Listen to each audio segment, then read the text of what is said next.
19-noyabr uchun valyuta kurslari e'lon qilindi. O'zbekiston Markaziy banki 2025-yil 19-noyabr kuni uchun xorijiy valyutalarning rasmiy kurslarini e'lon qildi.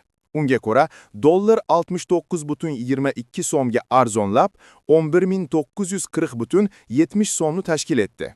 Yevro 94,64 so'mga arzonlab, 13.839,27 so'm bo'ldi. Rossiya rubli 0,40 so'mga arzonlab, 147,40 so'mga tushdi. Funt sterlin 105,46 so'mga arzonlab, 15.705,60 so'm bo'ldi. Yaponiya iyenasi 0,69 so'mga arzonlab, 76,92 so'mni tashkil etdi.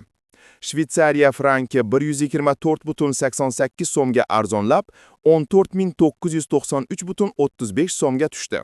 Xitoy yuani 10,52 so'mga arzonlab, 1679,16 so'm bo'ldi.